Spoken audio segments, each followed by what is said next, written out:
Hi guys, പത്തനംമാറ്റ സീരിയലിൻ്റെ ഒരു പുതുപുത്തൻ വിശേഷത്തിലേക്ക് എല്ലാവർക്കും സ്വാഗതം. വരാൻ പോകുന്ന ഒരു അടിപൊളി എപ്പിസോഡ് വിശേഷത്തിലേക്കാണ് നമ്മൾ പോകുന്നത്. എന്താണെന്ന് വെച്ചാൽ നമ്മുടെ നവ്യയെ കാണാതെ പോയിരിക്കുകയാണല്ലോ. അങ്ങനെ നവ്യ എവിടെയാണെന്ന് ആർക്കും അറിയില്ല. നവ്യ പോയി ഇനി എന്തെങ്കിലും കടുങ്കൈ ചെയ്താലോ എന്ന് വിചാരിച്ച് എല്ലാവരും ഇങ്ങനെ കാത്ത് ഇരിക്കുകയാണ്. അതുപോലെ തന്നെ പുഴയുടെ തീരത്ത് ഒരു മൃതദേഹം അണിഞ്ഞിട്ടുണ്ട്. അതൊരു പെൺകുട്ടിയുടേതാണെന്നറിഞ്ഞ് നന്ദു അങ്ങോട്ട് പോയിട്ടുണ്ട് കേട്ടോ. അങ്ങനെ എല്ലാവരും ഭയങ്കര ടെൻഷനിലിരിക്കുകയാണ്, നവ്യ ആത്മഹത്യ ചെയ്യുമെന്നൊക്കെ വിചാരിച്ചിട്ട്. പക്ഷേ നവ്യ ആത്മഹത്യയൊന്നും ചെയ്യാൻ പോകുന്നില്ല.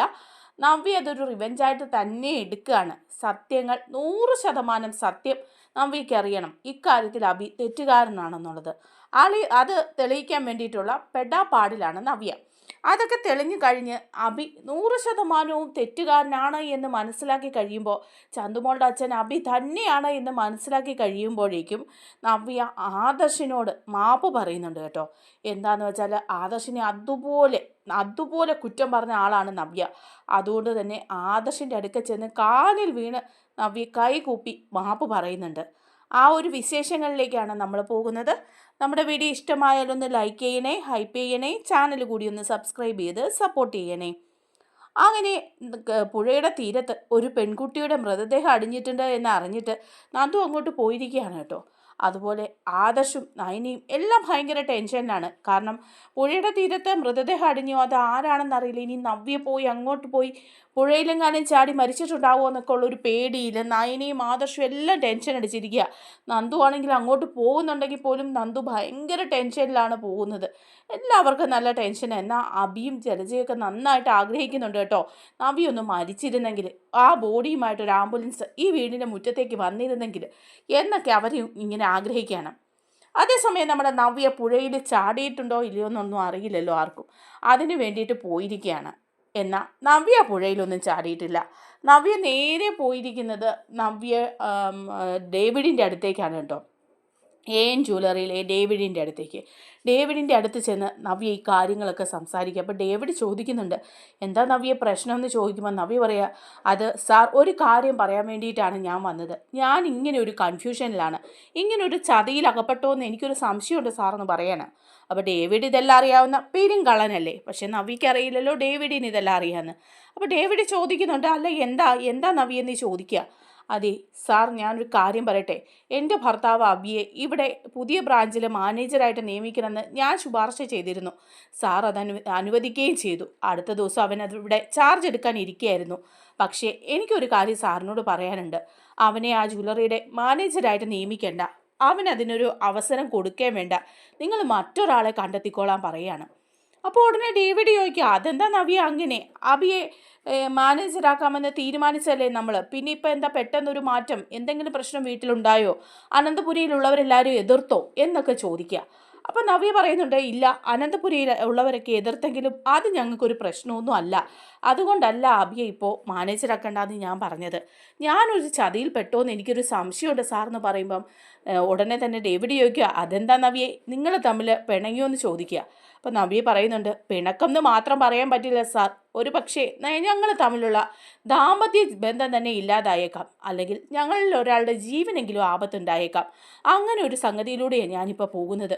അതുകൊണ്ട് ഞാനൊരു കൺഫ്യൂഷനിലാണ്, അബിയെ എൻ ജ്വല്ലറിയുടെ മാനേജറാക്കണോ വേണ്ടയോ എന്ന കാര്യത്തിൽ. കാരണം അബിയിലൊരു ചതിയൻ ഒളിഞ്ഞിരിപ്പുണ്ടെന്ന് പറയുക. അപ്പോൾ ഡേവിഡ് ചോദിക്കുക, അതെന്താ ഇപ്പം നവ്യ തന്നെ ഇങ്ങനെ പറയുന്നതെന്ന് ചോദിക്കുമ്പം നവ്യ പറയാണ്, അത് സാറിനോട് കഥകളൊക്കെ ഞാൻ പറയാം എന്ന് പറഞ്ഞ് ഈ കാര്യങ്ങളൊക്കെ അങ്ങ് പറയുക ഡേവിഡിനോട്. അനഘയെ അഭി ചതിച്ചുവെന്നും അനഘയിലുണ്ടായ കുഞ്ഞാണ് ചന്തുമോളെന്നും ഇത് ആദർശിൻ്റെ കുഞ്ഞാണെന്നാണ് എല്ലാവരും പറഞ്ഞത്. പക്ഷേ അതിപ്പോൾ എൻ്റെ അമ്മ തന്നെ പറഞ്ഞിരിക്കുകയാണ് അത് അഭിയുടെ കുഞ്ഞാണ് എന്ന്. എനിക്കും ഒരു സംശയമില്ലാതില്ല. പല സാഹചര്യങ്ങളും വച്ച് ഒത്തു നോക്കിയപ്പോൾ അത് അഭിയുടെ കുഞ്ഞ് തന്നെയാണെന്ന് എനിക്കും തോന്നുന്നുണ്ട്. അവൻ എന്നിൽ നിന്ന് പലതും മറയ്ക്കാൻ ശ്രമിക്കുന്നതായിട്ട് എനിക്ക് തോന്നിയിട്ടുണ്ട്. അതുപോലെ വീട്ടിലുള്ള പലരെയും അടിമയായിട്ട് അവൻ അവിടെ നിലകൊള്ളുന്നത് ഈ കാര്യം എന്നിൽ നിന്ന് മറച്ചു വെക്കാൻ വേണ്ടിയിട്ടാണെന്നും എനിക്ക് മനസ്സിലാകുന്നുണ്ട്. അങ്ങനെ എൻ്റെ അമ്മ പറഞ്ഞതിൽ ഒരു 99% ഞാൻ വിശ്വസിക്കുന്നത് സത്യമാണ് അതെന്നാണ്. പക്ഷേ അവനെ വിശ്വസിക്കാതിരിക്കാനും എനിക്ക് പറ്റുന്നില്ല. അവൻ വിവാഹത്തിന് മുമ്പ് പല തരികിടകളും കാണിച്ചിരുന്നതാണ് സാർ. പക്ഷേ വിവാഹശേഷം ഒരു കുഞ്ഞുകൂടി ആയി കഴിഞ്ഞപ്പോൾ അവൻ എന്നോട് പിന്നെ വഞ്ചന കാണിക്കാറില്ല. അവൻ എന്നെ അനുസരിക്കാറുമുണ്ട്. അതുകൊണ്ട് അവൻ പറഞ്ഞതിൽ എത്രമാത്രം ശരിയുണ്ട് തെറ്റുണ്ട് എന്നൊന്നും എനിക്ക് മനസ്സിലാക്കാൻ പറ്റുന്നില്ല. സാറിനോട് ഇക്കാര്യം വന്ന് എനിക്ക് പറയണമെന്ന് തോന്നി.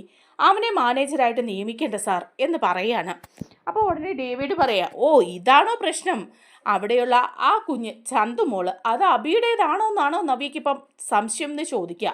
അപ്പോൾ നവ്യ പറയുന്നുണ്ട്, അതെ സാർ, അതെനിക്ക് സംശയമാണ്. സംശയമല്ല, ഒരു 99% സത്യമാണ്. അബിയുടെ സ്വഭാവം വെച്ചിട്ട് അത് സത്യമാണ് എന്ന് പറയാം. അപ്പോൾ ഉടനെ ഡേവിഡ് പറയാം, എൻ്റെ പൊന്നു നവ്യേ, ഇങ്ങനെയൊക്കെ ചിന്തിക്കാനേ പറ്റുന്നുണ്ടല്ലോ നവ്യയ്ക്ക്. ഇത്രയൊക്കെ ആയിട്ടും നവ്യയ്ക്ക് കാര്യങ്ങളൊന്നും മനസ്സിലായില്ലേ? അനന്തപുരിയിലുള്ളവരെല്ലാവരും നവ്യയെ ചതിക്കുകയാണ്. കാരണം അബിയെയും നവ്യയും ഒക്കെ അവിടെ നിന്ന് ഒഴിവാക്കണം. അബി ആ വീട്ടിലെ ദത്തുപുത്രനല്ലേ, ജലജയുടെ മോൻ.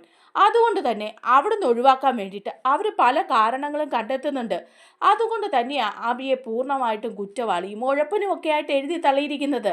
ഇതിപ്പം ചന്തുമോള് ആദർശിൻ്റെ കുഞ്ഞാണെന്നുള്ള കാര്യം ആർക്കാ അറിയാത്തത്? ഞങ്ങൾ ബിസിനസ് ലോകത്ത് പല ചർച്ചകളും നടത്തുന്ന കൂടെ അനന്തപുരിയിലെ മൂർത്തീസ് ജ്വല്ലറിയിലെ MD ആദർശിന് അവിഹിതത്തിലൊരു കുഞ്ഞുണ്ടെന്നുള്ള കാര്യവും പാട്ടാണ്. ഇവിടെ എല്ലാവർക്കും അറിയാം ചന്തുമോൾ ആദർശിൻ്റെ കുഞ്ഞാണെന്നും ആദർശ വിവാഹത്തിന് മുമ്പ് മറ്റൊരു പെൺകുട്ടിയെ ചതിച്ചിട്ടുണ്ടെന്നും ഒക്കെയുള്ള കാര്യം. അത് ഞങ്ങൾ ബിസിനസ് ക്ലാസ്സിൻ്റെ ഇടയിലെല്ലാം ചർച്ച ചെയ്യപ്പെട്ട കാര്യം തന്നെയാണ്. നിങ്ങളുടെ വീട്ടിലും അതൊക്കെ ചർച്ച ചെയ്യപ്പെട്ട് ആദർശ ആ കൊച്ചിനെ സ്വന്തം കുഞ്ഞായിട്ട് ഏറ്റെടുത്തതല്ലേ? എന്തിനാ അവൻ്റെ ഭാര്യ നയന കൂടി പറഞ്ഞില്ലേ അത് സ്വന്തം കുഞ്ഞാണ് എന്ന്? പിന്നെ ഇപ്പം നവ്യ എന്തിനാണ് അത് സംശയിക്കുന്നതെന്ന് പറയുമ്പോൾ നവ്യ പറയാണ്, എൻ്റെ അമ്മ എന്നോട് പറഞ്ഞു ആദർശേട്ടൻ്റെ കുഞ്ഞല്ല അത്, അബിയുടെ കുഞ്ഞാണ്, അബി എന്നെ ചതിക്കുകയായിരുന്നു എന്ന്. അമ്മ ഒരിക്കലും എന്നോട് അങ്ങനെ കള്ളം പറയില്ല. അല്ല, അതിൻ്റെ ആവശ്യമില്ല അമ്മയ്ക്ക്. അപ്പോൾ ഡേവിഡ് പറയേ, എൻ്റെ പൊന്നു നവിയെ, ശരിക്കും പറഞ്ഞാൽ ആദർശ് ഇപ്പം എല്ലാം കൊണ്ടും ആകെപ്പാടെ തകർന്ന് വീട്ടിൽ നിന്ന് തന്നെ പുറത്തായിരിക്കുകയാണ്. അങ്ങനെ പുറത്തായിരിക്കുന്ന ആദർശിൻ്റെ തലയിൽ നിന്ന് ഈ കുറ്റം എടുത്തു മാറ്റി അത് അബിയുടെ തലയിൽ വെച്ച് അബിയെ അനന്തപുരിയിൽ നിന്ന് കെട്ടിക്കാൻ വേണ്ടിയിട്ടാണ് എല്ലാവരും ശ്രമിക്കുന്നത്. ഇപ്പം നബിയുടെ അമ്മ കൂടെ അങ്ങനെ പറഞ്ഞത് ഇളയ മകൾ നയനയെ രക്ഷിക്കാൻ വേണ്ടിയിട്ടായിരിക്കും. നയനയ്ക്കും ആദർശിനും കുടുംബത്തിൽ കയറി കൂടാൻ ഒരു അവസരം ഉണ്ടാക്കാൻ വേണ്ടിയിട്ടായിരിക്കും. അബിയെ തെറ്റുകാരനാക്കിയാലല്ലേ ജ്വല്ലറിയിൽ അവൻ മാനേജരായി കയറാതിരിക്കുള്ളൂ. അതായിരിക്കും അവരുടെ ലക്ഷ്യം എന്ന് പറയുമ്പം നബിയെ പറയാ, അതിനു വേണ്ടിയിട്ട് അമ്മ ഇങ്ങനൊരു കള്ളമൊക്കെ പറയുമോ എന്ന് ചോദിക്കുക. തീർച്ചയായും അത് പറയും. ജ്വല്ലറിയിലേക്ക് മൂർത്തീസ് ജ്വല്ലറിയിൽ നിന്ന് ഒരാൾ മാനേജരായിട്ട് കയറുക എന്ന് പറഞ്ഞാൽ അതിൽ പരം ഒരു നാണക്കേടും അപമാനവും ഒന്നും അവർക്കുണ്ടാകാൻ ഇതില്ല. അതുകൊണ്ടായിരിക്കും അവരിങ്ങനെ ഒരു കളി കളിക്കുന്നത്. നവ്യയും ഇപ്പോൾ ജ്വല്ലറിയുടെ മോഡലാണല്ലോ. ഇനി അബി കൂടി മാനേജറായിട്ട് കയറിയാൽ പിന്നെ മൂർത്തീസ് ജ്വല്ലറി തകർന്നു എന്നല്ലേ പറയുള്ളൂ. നാട്ടുകാർ മുഴുവൻ പറഞ്ഞു നടക്കും. മൂർത്തി മുത്തശ്ശനും എല്ലാവർക്കും അതൊരു നാണക്കേടാവും. അതുകൊണ്ട് നവ്യയുടെ അമ്മ കൂടി ഇതിന് കളിച്ചതാണെന്ന് പറയുമ്പം നവ്യ പറയാം, അങ്ങനെ ആയിരിക്കുമോ സാർ? എനിക്ക് വിശ്വസിക്കാൻ പറ്റുന്നില്ല, എനിക്ക് ഇനിയും തെളിവുകൾ വേണം എന്ന് പറയണം. അപ്പം ഡേവിഡ് പറയുന്നുണ്ട്, അത് അബിയുടെ കുഞ്ഞല്ല, ആദർശിൻ്റെ തന്നെയാണ്. അതുകൊണ്ട് അബിയോട് ജോയിൻ ചെയ്തോളാൻ പറയണം. നവ്യ ഈ തെറ്റിദ്ധാരണയൊക്കെ മാറ്റണം. അടുത്ത ദിവസം തന്നെ അബിയോട് ജ്വല്ലറിയിൽ ജോയിൻ ചെയ്യിക്കണം എന്ന് പറയാം. അങ്ങനെ നമ്മുടെ നവ്യ ഡേവിഡിനെ കണ്ടിട്ട് തിരിച്ച് പോവുകയാണ് കേട്ടോ. തിരിച്ച് അനന്തപുരിയിലേക്ക് ചെല്ലുന്നുണ്ട്. അതേസമയം അതിനു മുമ്പ് നമ്മുടെ നന്ദു ആ ബോഡി ഐഡൻറ്റിഫൈ ചെയ്യാനായിട്ട് പുഴയുടെ തീരത്തേക്ക് ചെല്ലുകയാണ്. ആ പുഴയുടെ തീരത്ത് ചെന്ന് കഴിയുമ്പോഴേക്കും ആ ബോഡി കാണുകയാണ്. ബോഡി കാണുമ്പോഴേക്കും ഏകദേശം നവിയുടെ പ്രായമൊക്കെ ഉള്ള ഒരു പെൺകുട്ടിയുടെ ബോഡിയാണ്. പക്ഷേ അത് നവി അല്ല എന്ന് ഐഡൻറ്റിഫൈ ചെയ്യുകയാണ് നന്ദുവിന് വളരെയധികം സമാധാനവും സന്തോഷമൊക്കെ ആവുക. കാരണം ചേച്ചി അല്ലല്ലോ, ചേച്ചി അങ്ങനെ ഒരു ആത്മഹത്യ ചെയ്തിട്ടില്ലല്ലോ. ചേച്ചിയുടെ ബോഡി ആയിരിക്കുമോ എന്ന് പേടിച്ച് ചെന്ന നന്ദുവിന് സന്തോഷമാവുക. അത് അറിഞ്ഞ ഉടനെ വിളിച്ച് ആദർശിനെ അറിയിക്കുന്നുണ്ട്. ആദർശിനോട് പറയാണ്, ആദർശേട്ടാ അത് നവ്യേച്ചി അല്ല, മറ്റൊരാളുടെ ബോഡിയാണ്, എനിക്കിപ്പോഴാണ് ശ്വാസം നേരെ വീണത് എന്ന് പറയാണ്. അപ്പോൾ ആദർശം പറയുന്നുണ്ട്, രക്ഷപ്പെട്ടു, നമ്മൾ പേടിക്കാനൊന്നുമില്ല, നവ്യ അങ്ങനെ ഒരു ദുരന്തമൊന്നും ചെയ്യില്ല, നവ്യ തിരിച്ചു വരിക തന്നെ ചെയ്യും, വൈകിട്ടാവുമ്പം അവൾ തിരികെ എത്തുമെന്ന് പറയാം. അതുപോലെ തന്നെ നവ്യ ഡേവിഡിനെ കണ്ടിട്ട് തിരിച്ച് അനന്തപുരിയിലേക്ക് എത്തുകയാണ്. അപ്പോൾ തിരിച്ച് വരുന്ന കണ്ട് നമ്മുടെ ജലജയും അബിയും ഒക്കെ മുകളിൽ നിന്ന് കാണുമ്പോൾ തന്നെ ജലജ പറയാം, എടാ കണ്ടാ അവൾ വരുന്നു, നമ്മൾ പ്രതീക്ഷിച്ച പോലെ ഒന്നും കാര്യങ്ങൾ പോയില്ല എന്ന് പറയാം. അപ്പോൾ അബി പറയാം, നാശം പിടിക്കാൻ എത്രമാത്രം ഞാൻ ആഗ്രഹിച്ചതാണെന്നറിയാവോ, അവൾ ഇതോടുകൂടി തീരുവെന്ന്.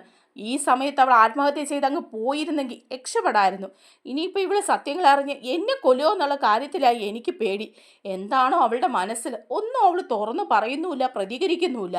അതാ നമുക്ക് ഏറ്റവും വലിയൊരു പ്രശ്നമായിട്ട് മാറിയിരിക്കുന്നത് എന്നൊക്കെ ഇങ്ങനെ അബിയും ജലജയും കൂടെ പറഞ്ഞ് പേടിച്ച് പറിച്ച് നിൽക്കുക. അപ്പം നവ്യ കയറി വരുമ്പോഴേ ദേവയാനി ചോദിക്കുന്നുണ്ട്, നവ്യെ നീ എവിടെ പോയതാ? ഇത്രയും നേരം ഈ വീട്ടിലുള്ളവരെയെല്ലാം മുൾമുനയിൽ നിർത്തിയിട്ട് നീ എങ്ങോട്ട് പോയതാ എന്ന് ചോദിക്കുക. അപ്പം നവ്യ ഒന്നും മിണ്ടുന്നില്ല. വീണ്ടും ചോദിക്കുക, അല്ല പറഞ്ഞിട്ട് നീ കയറിയാൽ മതി. എത്രമാത്രം ഈ വീട്ടിലുള്ളവരെല്ലാം വിഷമിച്ചെന്നറിയാവോ നിന്നെ ഓർത്ത്? ആദർശും നയനിയും അതുപോലെ തന്നെ നിന്റെ വീട്ടിലുള്ളവരും നന്ദുവും ഒക്കെ ഓടി അലഞ്ഞു. ഈ വീട്ടിലുള്ളവരെല്ലാം സമാധാനത്തോടെ ഇരിക്കണമെന്ന് നിനക്ക് ആഗ്രഹമില്ലേ എന്ന് ചോദിക്കുക. അപ്പോൾ ഉടനെ തന്നെ നവ്യ പറയാ, എല്ലാവരും സമാധാനത്തോടെ ഇരിക്കണമെന്ന് എനിക്ക് ആഗ്രഹമൊന്നുമില്ല. എൻ്റെ സമാധാനം കളഞ്ഞിട്ട് മറ്റാരും സന്തോഷിക്കണമെന്ന് ഞാൻ ആഗ്രഹിക്കുന്നില്ല. ഇതിപ്പം ഞാൻ പോയി മരിച്ചാലും ഓർത്താണോ നിങ്ങളൊക്കെ കാത്തിരുന്നത്? എൻ്റെ ശവശരീരം ഇങ്ങോട്ട് വരുമെന്ന് ഓർത്താണോ നിങ്ങളൊക്കെ കാത്തിരുന്നത്? അത് വരാത്തത് കൊണ്ടുള്ള വിഷമമാണോ? ഞാൻ എനിക്ക് ആവശ്യമുള്ള സ്ഥലത്ത് പോയി. ദേ, നിങ്ങളൊന്നും വിചാരിക്കുന്നത് പോലെ ഇത് കേട്ട ഉടനെ ഓടിപ്പോയി ചാകാനൊന്നും ഞാൻ നിൽക്കില്ല. ഞാൻ എൻ്റെ കാര്യങ്ങളൊക്കെ ചിന്തിച്ചിട്ടാ. ഇതിൻ്റെ യഥാർത്ഥ സത്യം എന്താണെന്ന് എനിക്കറിയണം. എല്ലാവരും കൂടി അബിയാണ് ചന്തുമോളുടെ അച്ഛനെന്നങ്ങ് പറഞ്ഞാൽ അത് കണ്ണടച്ച് വിശ്വസിക്കാനൊന്നും എന്നെ കിട്ടില്ല. അങ്ങനെയുണ്ടായിരുന്നെങ്കിൽ നിങ്ങൾക്കിത് നേരത്തെ പറയാമായിരുന്നല്ലോ. ഇപ്പം ഇങ്ങനൊരു അവസരം വന്നപ്പം അബി എയും ജ്വല്ലറിയിൽ മാനേജറായിട്ട് കയറുന്നു എന്ന് കണ്ടപ്പോഴല്ലേ എൻ്റെ അമ്മ പോലും ഇങ്ങനൊരു കാര്യം ഉണ്ടാക്കിയത്. അതൊന്നും പൂർണ്ണമായിട്ടും സത്യമാണെന്ന് ഞാൻ വിശ്വസിക്കുന്നില്ല. അതിനുള്ള എല്ലാ തെളിവുകളും ഉണ്ടായതിനു ശേഷം മാത്രമേ ഞാൻ അബിയെ കുറ്റപ്പെടുത്തുള്ളൂ, എന്തെല്ലാം തീരുമാനങ്ങളെങ്കിലും എടുക്കുള്ളൂ. അതുകൊണ്ട് ആരും എന്നെ ഓർത്ത് പേടിക്കാനൊന്നും നിൽക്കണ്ട. ഞാൻ ദേ തിരിച്ചു വന്നിട്ടുണ്ടെന്ന് പറയാം.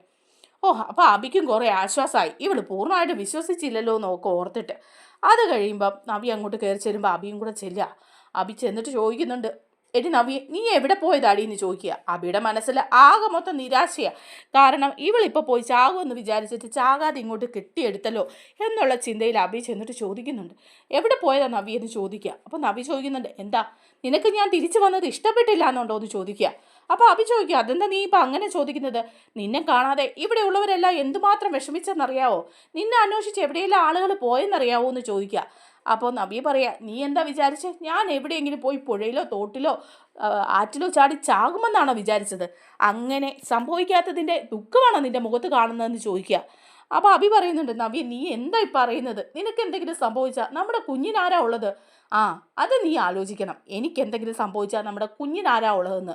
അതുകൊണ്ട് ഇപ്പം എൻ്റെ അമ്മ എന്നോട് ചില കാര്യങ്ങളൊക്കെ പറഞ്ഞിട്ടുണ്ട്. അത് നീ അറിഞ്ഞു കാണുമല്ലോ. അതിൽ എന്തെങ്കിലും സത്യമുണ്ടോ ഇല്ലയോ എന്നുള്ളതൊന്നും എനിക്കറിയില്ല. എന്നെ എല്ലാവരും കൂടി ചീറ്റ് ചെയ്യായിരുന്നോ എന്നുള്ള കാര്യവും എനിക്കറിയില്ല.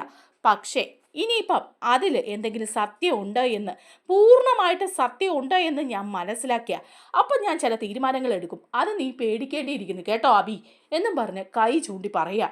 അബി ആകെപ്പാടെ പേടിച്ച് വിറച്ചിങ്ങനെ നിൽക്കാം. അപ്പം നവ്യ പറയാ, ഞാൻ വേറെങ്ങും പോയതല്ല, ഡേവിഡ് സാറിനെ കാണാൻ പോയതാ. ഡേവിഡ് സാറിനോട് നിൻ്റെ മാനേജർ ജോലിയെക്കുറിച്ച് സംസാരിക്കാനായിട്ട് അദ്ദേഹം പറഞ്ഞു അടുത്ത ദിവസം തന്നെ ജോയിൻ ചെയ്യണം എന്നുള്ള കാര്യം. അതുകൊണ്ട് അടുത്ത ദിവസം തന്നെ നീ ജോയിൻ ചെയ്യാൻ തയ്യാറായിക്കോ. എന്തായാലും എല്ലാവരും പറയുന്ന വിശ്വസിച്ച് ഇപ്പം തന്നെ ജീവിതം അവസാനിപ്പിക്കാനൊന്നും ഞാൻ നിൽക്കുന്നില്ല. അതുകൊണ്ട് ജ്വല്ലറിയിൽ ഞാൻ വാക്ക് കൊടുത്തതാ, നീ തന്നെ അവിടെ മാനേജറായിട്ട് കയറണം, നാളെ തന്നെ ജോയിൻ ചെയ്യണം എന്ന് പറയാം. അപ്പോൾ അബിക്ക് ഏകദേശം സന്തോഷമായി, ജ്വല്ലറിയിൽ ജോലിയൊക്കെ കിട്ടിയല്ലോ എന്നോർത്തിട്ട്.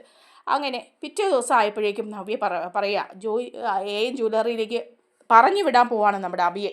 അങ്ങനെ നവ്യ അബിയെ പൂജയൊക്കെ നടത്തി പ്രസാദമൊക്കെ തൊടിച്ച് ഒക്കെ വിടുന്നുണ്ട്. നല്ലതായിട്ട് പോയി ജോലി ചെയ്യണം, നിൻ്റെ തരികിട പണികളൊന്നും അവിടെ എടുക്കരുത് എന്ന് പറയാണ്. അത് മൂർത്തീസ് ജ്വല്ലറി അല്ല, ജ്വല്ലറിയാണ്. ഞാൻ പറഞ്ഞിട്ടാണ് നിനക്ക് അവിടെ ജോലി കിട്ടിയിരിക്കുന്നത്. അതുകൊണ്ട് മാന്യമായിട്ട് തന്നെ അവിടെ പെരുമാറണം, അവിടെ പിടിച്ചു നിൽക്കണം, നമുക്ക് ജീവിക്കണം. ഇവിടെ കിട്ടാത്ത ജോലി അവിടെ കിട്ടണം എന്നൊക്കെ പറഞ്ഞ് ഭയങ്കര ഇതോടുകൂടി അനുഗ്രഹിച്ചൊക്കെ വിടുന്നുണ്ട് ജലജയും. അങ്ങനെ അബിയെ ജ്വല്ലറിയിൽ പോയി വർക്ക് ചെയ്തുകൊണ്ടിരിക്കുകയാണ് കേട്ടോ. അതേസമയം നമ്മുടെ നവ്യയുടെ മനസ്സിൽ പിന്നെയും ഈ ടെൻഷനും ഒക്കെ കിടക്കുക. നവ്യ ഇങ്ങനെ ആലോചിക്കുക, ഇതിനൊരു പരിഹാരം വേണമല്ലോ. ആ ചന്തുമോളെ കാണുമ്പോഴെല്ലാം അബിയുടെ മുഖമാണ് എൻ്റെ മനസ്സിലേക്ക് വരുന്നത്.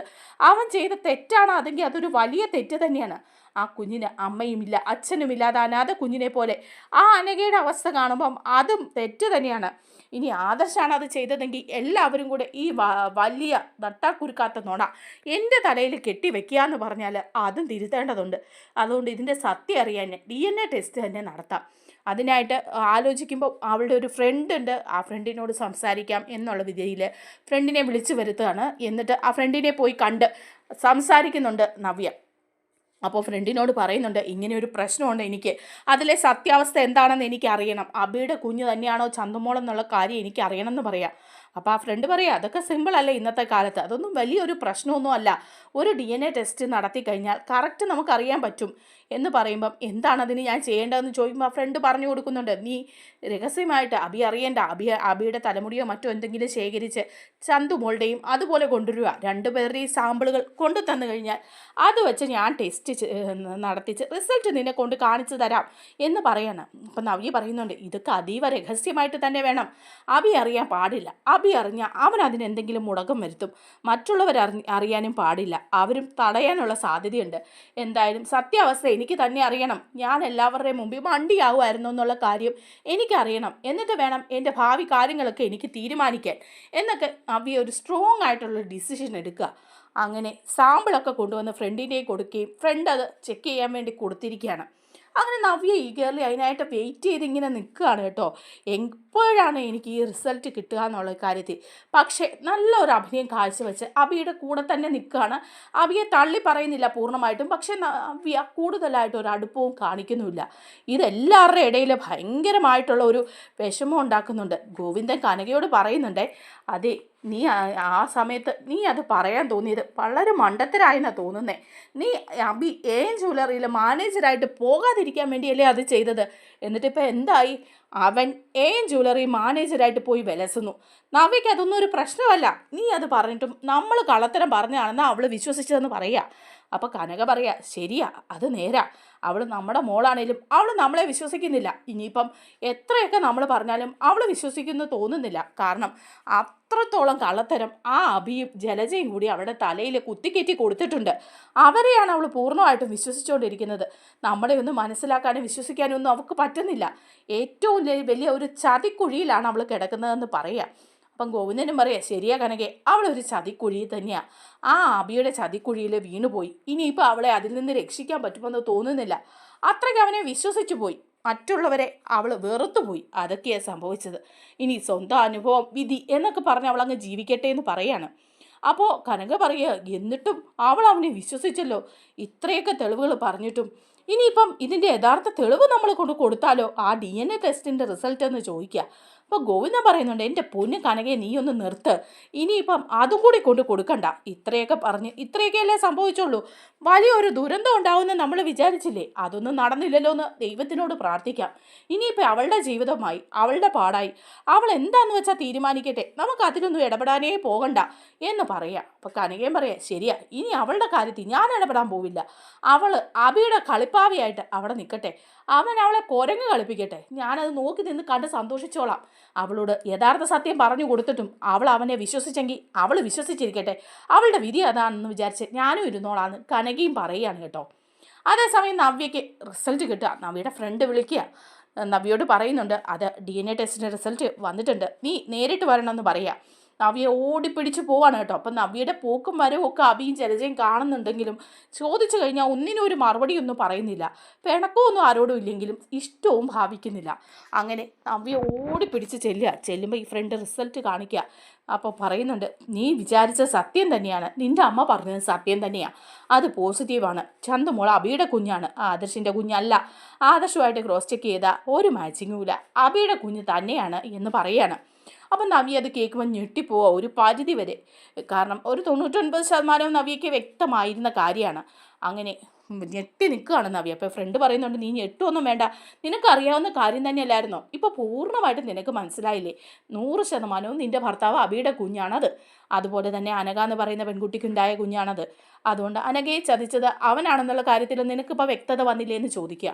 ഇത് കേട്ട് കഴിയുമ്പോൾ നവ്യയ്ക്ക് അങ്ങ് ആകെപ്പാടെ ഇതാവുകയാണ് കേട്ടോ, ശരിക്കും അബി ചതിച്ചല്ലോ എന്നോർത്തിട്ട് നവ്യ ഇങ്ങനെ മനസ്സിൽ വിചാരിക്കുക ഞാൻ എല്ലാവരെയും മുത്തശ്ശനെയും മുത്തശ്ശിയെയും വരെ ഞാൻ കുറ്റപ്പെടുത്തി, അവരുടെയൊക്കെ മുമ്പിൽ ഒരു അഹങ്കാരിയായിട്ട് നിന്നു, അവരോടൊന്നും അനുസരിക്കാതെ അവരോടൊക്കെ തർക്കുത്തരം പറഞ്ഞ് ഞാൻ നിന്നു, ഞാൻ എന്തൊരു മഹാപാപിയാണ്, ആ പിഞ്ചു കുഞ്ഞ് ചന്തുമോള് അതിനോട് ഞാൻ എന്തുമാത്രം ദ്രോഹങ്ങളാണ് ചെയ്തത്, ആ അനഘയോട് എന്ത് ദ്രോഹങ്ങൾ ചെയ്തു, ഞാനൊരു മഹാപാപി തന്നെയാണ്, ആ ദുഷ്ടൻ അവൻ എന്നെ പറഞ്ഞ് പറ്റിച്ചതാ എന്നൊക്കെ ഇങ്ങനെ മനസ്സിലാലോചിക്കുക. എന്നിട്ട് മനസ്സിൽ വിചാരിക്കുക പാവം ആദർശേട്ടനും നയനിയും, അവരെ ഞാൻ ഒരുപാട് കുറ്റപ്പെടുത്തി, ആദർശേട്ടൻ അങ്ങനെ ഒരു നല്ല മനസ്സ് കാണിച്ചു, അബിയുടെ കുഞ്ഞിനെ സ്വന്തം കുഞ്ഞാണെന്ന് പറഞ്ഞ് ഏറ്റെടുത്തു, എൻ്റെ കുടുംബജീവിതം തകരാതിരിക്കാൻ എൻ്റെ കുഞ്ഞിന് വേണ്ടിയിട്ട് അത്രയൊക്കെ ചെയ്ത ആ മനുഷ്യനെ ഞാൻ എന്തെല്ലാം വൃത്തികെട്ട ഭാഷയിലായ അത് സംസാരിച്ചത്, എന്തെല്ലാം മോശമായ രീതിയിലാണ് ഞാൻ പെരുമാറിയത്.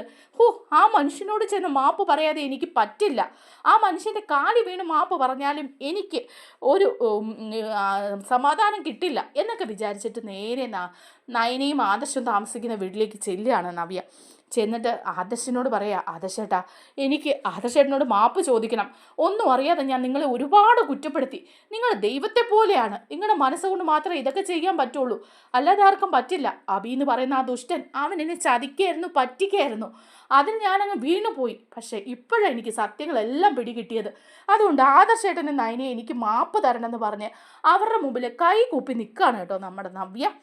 അങ്ങനെ നല്ല അടിപൊളി എപ്പിസോഡുകളാണ്. ഇനിയിപ്പം അങ്ങോട്ട് അബിയോടുള്ള പകരം വീട്ടൽ കൂടിയുണ്ട് നവ്യയ്ക്ക്. അബി നയ്ക്കൊക്കെ നന്നായിട്ട് കൊടുക്കുന്നുണ്ട് നവ്യ. നമ്മുടെ വീഡിയോ ഇഷ്ടമായല്ലോ ഒന്ന് ലൈക്ക് ചെയ്യണേ, ഹൈപ്പ് ചെയ്യണേ, ചാനൽ കൂടി ഒന്ന് സബ്സ്ക്രൈബ് ചെയ്ത് സപ്പോർട്ട് ചെയ്യണേ. താങ്ക്